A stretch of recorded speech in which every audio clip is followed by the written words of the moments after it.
Mesdames, Messieurs, bonjour et merci de votre fidélité. Le sommaire de ce journal. Journée mondiale de l'enfance, c'était ce 20 novembre. L'édition 2018 a mis l'accent sur les innovations technologiques. Il s'agira désormais d'aborder autrement la question des droits des enfants. La problématique de l'emploi des jeunes reste d'actualité. La semaine du monde professionnel se propose d'y apporter des solutions. L'objectif est d'accompagner les jeunes diplômés. Prix Abdoulaye Fadiga pour la promotion de la recherche économique. La remise officielle a eu lieu ce mercredi à Dakar. Il est organisé tous les 2 ans.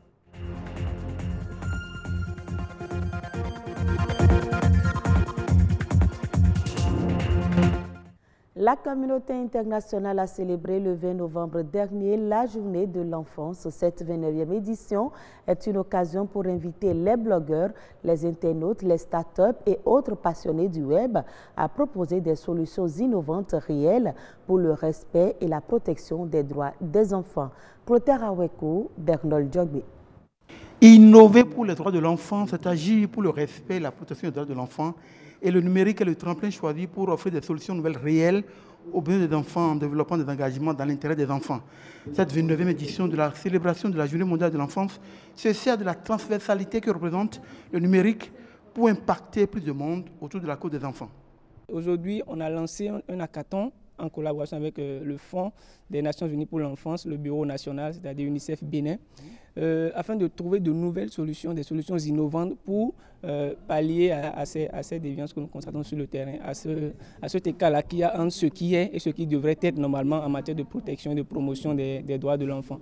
Vous allez voir donc à la fin de ce projet, nous allons primer les meilleurs projets qui viennent résoudre les violations des droits des enfants que nous constatons. Si nous avons des applications qui peuvent nous permettre désormais d'avoir un meilleur taux d'enregistrement des naissances, nous l'acceptons. Comme si nous avons des applications qui nous permettent également de résoudre le problème d'accès aux services de santé de base, nous l'acceptons. Et parce que nous savons, nous croyons également en ce que nous allons faire. Nous pensons que désormais, ce sont de beaux jours qui nous tendent la main comme ça pour la promotion et la défense des droits des enfants dans notre pays. Agir pour l'enregistrement des naissances, pour l'accès des enfants aux soins de santé de base, à la scolarisation, la lutte contre les mariages forcés, le travail des enfants, entre autres, c'est également œuvrer pour réduire le décès des enfants dû souvent aux maladies évitables, pour le respect de la Convention des droits des enfants. Nous utilisons tous les canaux gouvernementaux, société civile, médias, réseaux de jeunes, pour faire en sorte que la Convention relative aux droits de l'enfant soit appliquée au jour le jour et que l'intérêt supérieur de l'enfant soit au centre de toutes les politiques publiques. Les données démographiques de 2004 indiquent que 45% de la population de notre pays ont moins de 15 ans. Et si 8 millions de Béninois disposent d'une téléphonie mobile, la portée de cette mobilisation autour des droits des enfants est bien perceptible. La problématique de l'emploi des jeunes continue d'être une équation difficile à résoudre au regard du nombre sans cesse pléthorique de diplômés qui sortent des universités publiques et privées. Et pour faire face à cette situation, l'université d'Abomey-Calavi a lancé ce mercredi la semaine du monde professionnel. Objectif, accompagner les jeunes diplômés en facilitant leur insertion professionnelle. Edmond Rongbo, Ulvaïs Balogun pour plus de détails. Au Bénin, à peine un jeune diplômé sur 4 issu des universités nationales arrive à s'insérer dans la vie professionnelle. Et pour mettre fin à ce chômage grandissant et faciliter l'insertion professionnelle, l'accompagnement des jeunes diplômés devient indispensable au regard des difficultés pour accéder à l'emploi. Une mission que l'université d'Abomey-Calavi appréhende à travers la semaine du monde professionnel. L'université a pris conscience de ce qu'elle doit aller au-delà de ses rôles traditionnels en se préoccupant davantage de mieux préparer les étudiants à réussir leur insertion sur le marché de l'emploi, dans le monde de l'entreprise, dans le monde professionnel pour tout dire. Si la mise en place d'un dispositif adéquat devant favoriser l'insertion des jeunes diplômés sur le marché du travail est nécessaire, coupler la formation avec la recherche de la qualification professionnelle serait un atout pour répondre aux besoins de l'emploi.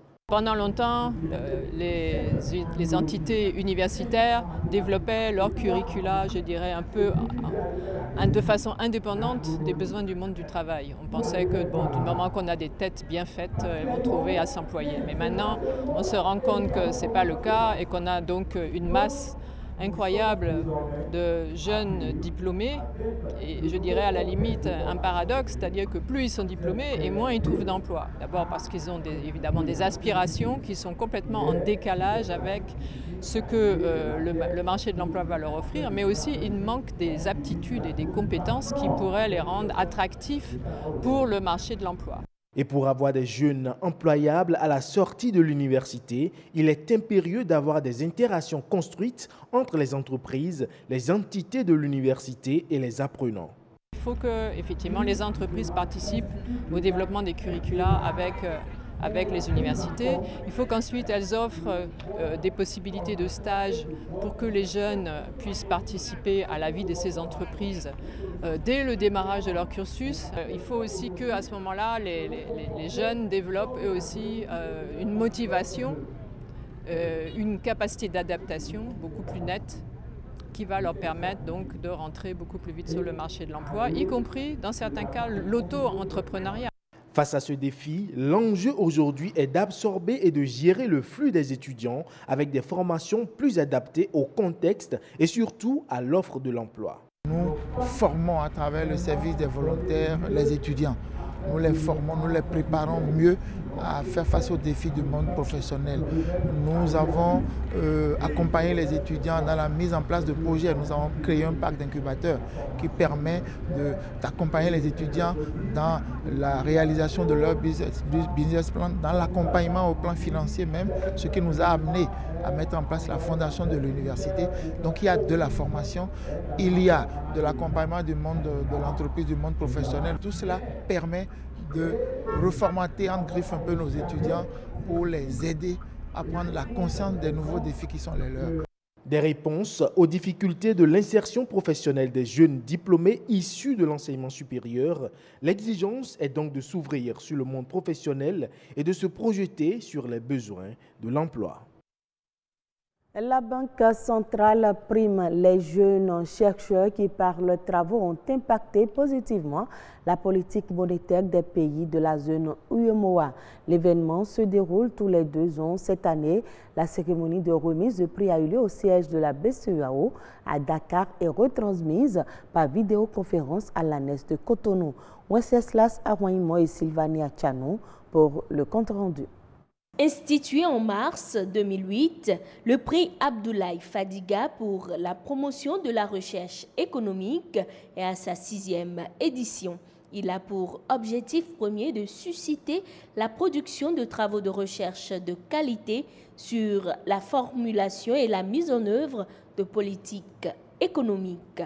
Pour cette édition, les thèmes d'études à soumettre suscitent des réflexions sur l'ensemble des questions économiques, monétaires et financières se rapportant au développement des 8 États membres de la CEDEAO et constituant un intérêt certain pour la Banque centrale.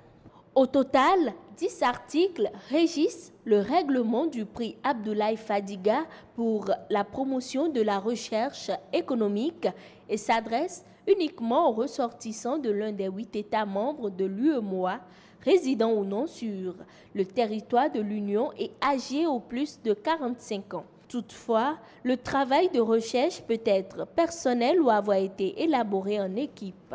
Cette année, en plus du prix Abdoulaye Fadiga d'une valeur de 10 millions de francs CFA, un prix d'encouragement d'une valeur de 5 millions de francs CFA sera attribué par la Banque centrale aux lauréats. L'Organisation des Nations Unies va décaisser 465 millions de dollars soit environ 267 milliards de francs CFA, pour financer des projets de développement en Angola. Selon le média angolais, le nouveau programme de financement devait être octroyé via le programme des Nations Unies pour le développement. Le nouveau projet devrait principalement viser les provinces de Huila, Namibé et Kunene et bénéficier à environ 1,1 million d'Angolais. Les principaux secteurs bénéficiaires du dit projet devraient être ceux de l'eau et de l'agriculture. Notons que seulement 22% du financement prévu pour s'étaler jusqu'en 2030 a été rendu disponible à ce jour. Les 78% restants devraient être mis en œuvre de façon progressive à compter plutôt de la première quinzaine du mois de janvier 2019. Le satellite Mohamed 6B a été lancé avec succès dans la nuit du mardi au mercredi 21 novembre 2018 à partir de la base spatiale de Kourou en Guyane française. Cet engin spatial qui entre dans le cadre du programme spatial dédié par le roi Mohamed VI est un satellite civil piloté depuis le Maroc et doté d'une très haute définition technologique et capable de prendre en moins de 24 heures des clichés d'une résolution allant jusqu'à 70 cm. À usage civil, ce satellite va servir notamment aux activités cartographiques et cadastrales, à l'aménagement du territoire, au suivi des activités agricoles, à la prévention et à la gestion des catastrophes naturelles et au suivi des évolutions environnementales et de la désertification. Ainsi se referme ce journal. Mesdames, Messieurs, merci de l'avoir suivi.